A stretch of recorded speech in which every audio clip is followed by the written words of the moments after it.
Bueno, como dijo el doctor, ya a continuación veremos las manifestaciones electrocardiográficas de lo que es la isquemia, la lesión y la necrosis. Para comenzar, debemos tener unos conceptos claros, o sea, las diferencias entre la isquemia, la lesión y la necrosis. En la isquemia tenemos que se reduce el aporte de oxígeno al miocardio, pero esto es menor a 20 minutos. En estos casos, el daño es aún reversible y en el electrocardiograma se presentan alteraciones en la onda T. Mientras que en la lesión, este déficit de oxígeno es mayor a 20 minutos y el daño puede ser reversible o no puede ser reversible. Y en el electrocardiograma se manifiesta como cambios en el segmento ST. Por otro lado, la necrosis, esta ya es una persistencia del déficit de oxígeno por más de 2 horas. Estos daños que se generan ya son irreversibles y en el electrocardiograma se manifiestan como ondas Q patológicas. Estos tiempos pues varían de una fuente bibliográfica a otra. En este caso, el artículo que yo leí mencionaba de 20 minutos, mayor de 20 minutos y más de 2 horas en cada caso.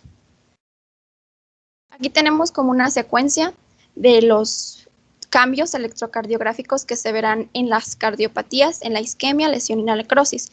Cabe destacar que es un daño progresivo. En primera instancia tenemos la isquemia, esta progresa a lesión y posteriormente progresa a necrosis. Esa es pregunta de examen, Jennifer. Bueno, a continuación veremos que las lesiones, los daños del corazón se manifiestan por lesiones, isquemia y necrosis. En la lesión veremos la lesión subendocárdica y subepicárdica.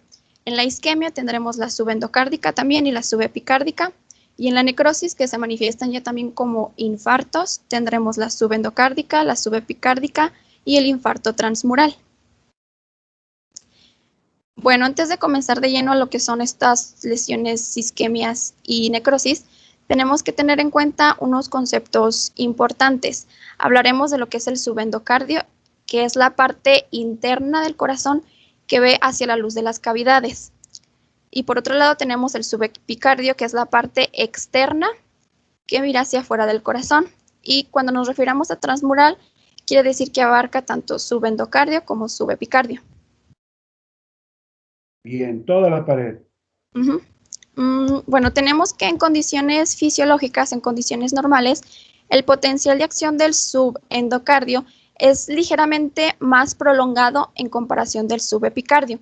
Entonces tenemos que debido a esto, el electrocardiograma clínico, como es el resultante de los potenciales de acción, o sea, la resta del potencial de acción subendocárdico menos el subepicárdico, entonces cuando se altera, ya sea la amplitud o el tiempo de uno de estos potenciales de acción, se verá o se reflejará en el trazo electrocardiográfico. En primera instancia tenemos la isquemia subendocárdica. En la isquemia subendocárdica, bueno, en primer lugar, el subendocardio es más propenso a padecer isquemia debido a la mayor demanda metabólica que éste presenta. En la isquemia subendocárdica tenemos que se alarga el potencial de acción subendocárdico, como podemos ver en este esquema. Entonces, al alargarse, tendremos una onda T alta, muy positiva, picudita, y esta asemeja como si estuviese acuminado. El término acuminado lo utilizan mucho los botánicos para hacer referencia a la forma de las hojitas. Por eso aquí les pongo esta imagen donde se puede ver que termina en puntita, en piquito, y asciende y desciende de forma simétrica. Traté de buscar algunos electrocardiogramas, pero la verdad no me aparecían muchos, solo aparecían como esquemas que hacían referencia a estas isquemias. Ahora tenemos la isquemia. Pero hay una explicación, Jennifer, porque cuando vamos a ver pacientes, pasan ya de la isquemia. Esta detección de la isquemia es como en tiempo, como lo dijiste al principio, es a veces muy rápida. Y sigue de la isquemia, porque la isquemia continúa y entonces ya produce una lesión. Fuera bueno que viéramos la isquemia tempranamente, porque entonces sí sabríamos que necesitamos hacer algo para proteger ese miocardio, ese músculo, desde la isquemia, ya no la lesión, porque la lesión, cuando es lesión subepicárdica, Cuando es una lesión subepicárdica, ahí ya es un infarto transmural y ahí hay que hacer todo lo posible por tener miocardio viable, por tener miocardio que rescatar. Por eso es que no vemos mucho isquemia realmente, pero es por ello, por el tiempo que es muy rápida. Ok, sí, tiene sentido. Ahora tenemos lo que es la isquemia subepicárdica, pues esto es lo contrario a la isquemia subendocárdica. En este caso, el potencial de acción subepicárdico se alargará, es decir, tendrá una mayor duración en comparación del subendocárdico. En algunos casos, pues dicen que estos dos potenciales de acción se igualan debido a que, pues en condiciones fisiológicas, como mencioné anteriormente, el potencial subendocárdico es ligeramente mayor que el potencial subepicárdico. Entonces, al igualarse o al superar este potencial al subendocárdico, tendremos una deflexión o una onda T negativa, como podemos ver en este trazo. El tejido lesionado. Cuando la isquemia surge bruscamente y es de mucha magnitud o es de gran magnitud, aparece lo que conocemos como lesión miocárdica. Electrofisiológicamente, esta lesión se caracteriza por presentar una importante despolarización diastólica de las células. Es decir, se reduce el valor del potencial de reposo transmembrana, que normalmente, como ya sabemos, es de menos 90 milivoltios hasta aproximadamente unos menos 40. Esto genera que una respuesta ante un estímulo traiga consigo un potencial de acción, pero menor. Es decir, este potencial de acción será menor cuanto mayor sea la despolarización diastólica. Es decir, será inversamente proporcional a la despolarización diastólica. De igual manera, tenemos que la velocidad de conducción, que está representada por la fase cero del potencial de acción, será también menor cuanto mayor sea este grado de despolarización. Y como resultado final también tendremos un potencial de acción que se acorta de forma considerable. Como podemos ver aquí en esta imagen, el potencial de acción normal, que sabemos que el potencial de reposo transmembrana es de menos 90, tenemos su amplitud y su duración. Cuando hay una importante despolarización diastólica, este se acorta en amplitud y en tiempo de forma considerable. ¿Qué traduciría esto desde el punto de vista de la función del miocardio, Jennifer? Pues las lesiones, un déficit de oxígeno importante y un dolor muy importante. ¿Pero qué más? Sí, muy bien. ¿Qué más?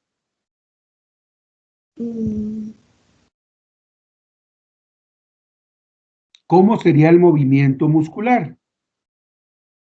Pues estaría un poco disminuido. Totalmente disminuido. ¿Y eso qué implica? Una disminución también del gasto cardíaco. Claro, ese es el punto más importante de todo, que no tendríamos una efectividad sobre el vaciamiento del miocardio y entonces iría a la inversa, aumentaría los periodos diastólicos, que eso aumenta la presión diastólica final del ventrículo izquierdo y consigo lleva a aumentar la presión a nivel de la aurícula y a nivel venocapilar pulmonar. Y eso traduce que el aumento de las presiones en forma retrógrada produciría encharcamiento alveolar y eso traduciría mayor disnea, mayor alteración en la perfusión. Y si estamos caminando, haciendo un ejercicio y con esta eventualidad funcional anormal, entonces tendríamos cansancio, fatiga, debilidad, pero también expresada, como tú lo acabas de decir, con dolor al continuar o al hacer algún tipo de esfuerzo. Preguntas todos. Y yo creo que esto es la traducción más importante en cuanto a la revisión precisamente de hipoperfusión miocárdica. Adelante. Bueno, a continuación tenemos lo que es la lesión subepicárdica. En este caso, bueno, a diferencia de la isquemia, en las lesiones se alteran lo que es la amplitud de estos potenciales de acción. Por ejemplo, si tenemos la lesión subepicárdica, tenemos una disminución en la amplitud de este potencial. Por lo tanto, va a predominar la amplitud del potencial subendocárdico y se va a manifestar en el electrocardiograma como una elevación o un supradesnivel del segmento ST, como podemos ver en este esquema. otro lado, en la lesión subendocárdica, tenemos que el potencial de acción subendocárdico, pues la amplitud disminuye, predomina el potencial subepicárdico y se manifiesta como un infradesnivel del segmento ST. En la necrosis, bueno, en la necrosis tenemos que cuando existe un déficit de oxígeno mucho mayor, el grado de despolarización diastólica pues es total y las células de ese tejido que se encuentra en necrosis se vuelven eléctricamente incompetentes y dejan de conducir estos potenciales de acción. Al dejar de conducir estos potenciales de acción aparecen las ondas Q patológicas. Estas ondas Q patológicas tienen tres características. Tienen una duración mayor de 0.04 segundos, aparecen en derivaciones donde normalmente no se ven y alcanzan o tienen un tamaño de 1/3 del complejo QRS del cual forman parte. Es decir, por ejemplo, aquí tengo mi complejo QRS, bueno, aquí está patológico, la onda Q es 1/3 de lo que es este complejo. Aquí en este electrocardiograma se ve un paciente con un infarto diafragmático que se puede ver en las derivaciones D2, D3 y ABF. Podemos ver la onda Q como se ve, bueno, patológica porque normalmente, según a lo que también leí, aquí no se aprecian de forma muy prominentes estas ondas. Aquí podemos ver también la onda Q y la onda Q. Aunque Jennifer, hay un importante comentario acerca de ello. Lo que primero se ve es la lesión y ya finalmente lo que quedaría sería precisamente la necrosis, Sí, que de hecho sería aquí expresión de la onda Q. Lo que tiene una pregunta esta Jimena.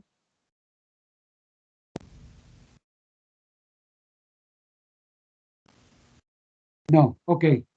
¿Sí?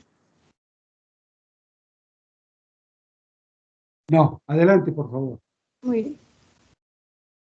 Aquí también se ve otro electrocardiograma donde podemos apreciar las ondas Q, pero de igual manera podemos apreciar una lesión, o sea, cómo se encuentra elevado el segmento ST, como podemos ver también en estas derivaciones. Normalmente también la necrosis va acompañada de lo que es la lesión, como ya nos comentaba el doctor, se ve principalmente lo que son las lesiones y pues en estos casos también se ve la necrosis, en este caso de la onda Q patológica. Ahora tenemos lo que es el infarto subendocárdico. En este infarto predomina lo que es el potencial de acción subepicárdico. Entonces, tendremos o este se manifestará, por así decirlo, como una lesión subendocárdica con una depresión del segmento ST. Entonces, es como similar. No sé si sea sinónimo o hay algunas diferencias. No entendí muy bien este concepto de diferencia entre una lesión subendocárdica y un infarto subendocárdico.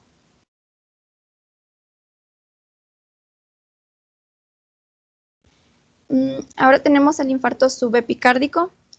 En este caso, la pérdida del tejido eléctricamente activo del subepicardio, como podemos ver en estos esquemas, genera que vaya disminuyendo la amplitud de la onda R. Y cuanto más avanza este infarto o cuanto más se hace más progresivo, más va disminuyendo la amplitud de esta onda. Y si abarca toda la pared o todo el espesor del ventrículo, tendremos como resultante solamente un complejo QS.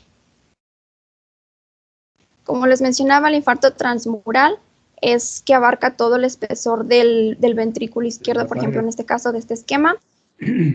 Y tendremos como resultado un complejo QS anormal. De hecho, el infarto subepicárdico es el que evoluciona también a un infarto transmural. Y aquí, a modo de resumen, dejé esta tablita donde se esquematiza de forma muy sencilla las principales, por ejemplo, las lesiones, la isquemia y la necrosis, y las ondas que estas generan, ya sea en el subendocardio o en el subepicardio. Y pues esto ya sería todo de mi parte. Profe, yo tengo una duda. Sí, adelante. Le iba a preguntar, a lo que nos dijo Jenny, de que el subendocárdico se deprimía el segmento ST y en el EPI se elevaba, ¿a eso se refieren cuando reportan infarto agudo al miocardio con elevación del segmento ST? Exactamente, así es. Ah, ok. Gracias. El infarto subepicárdico, o sea, la elevación subepicárdica, estamos viendo todo, es transmural, y el subendocárdico es nada más la parte de adentro, valga decirlo así. Pero en los dos momentos, en los dos problemas funcionales, hay que ir a rescatar miocardio. ¿Cómo? Reperfundiendo tempranamente, abriendo esa coronaria para poder tener precisamente apertura de esa arteria y tener movilidad. Porque con hipoperfusión no hay movilidad de la pared y al no haber movilidad, lo repito, daría pie primero a síntomas y segundo a la función que no se pudiera tener por la necesidad de perfusión disminuida sistémica. ¿Alguna pregunta? Sí, doctor, yo tengo otra pregunta. Ah, perdón. Adelante. No, adelante. He leído que a veces hay depresión recíproca cuando hay elevación del segmento ST. ¿Eso a qué se refiere exactamente? A veces hay que, perdón, disminución. Depresión recíproca cuando hay elevación del ST. Como cuando hay elevación del segmento CT y se observa en otras derivaciones. Por ejemplo, D2, D3 y ABF, pudiéramos ver elevación del segmento ST y en B1 y B2 ver la disminución. Esto es precisamente lo que pudiera ser una reciprocidad, pero sin embargo, el punto más importante, Vanessa, ya de aquí para que ya que lo integremos, lo peor de todo es la elevación del segmento CT porque eso nos traduce en un problema transmural. Eso es la consecuencia más importante por la cual tenemos que ir a salvar miocardio que está lesionado. El otro resultante es precisamente como si se viera en el espejo, valga decirlo así. ¿Preguntas más? ¿Vanessa? Entonces ya cuando decimos que es con elevación del ST, no puede ser, o sea, ya a fuerzas ya tuvo que haber afectado a los dos, al endocardio y al EPI. Claro, es transmural cuando eleva el segmento ST. Ah, ok, gracias. ¿Verdad?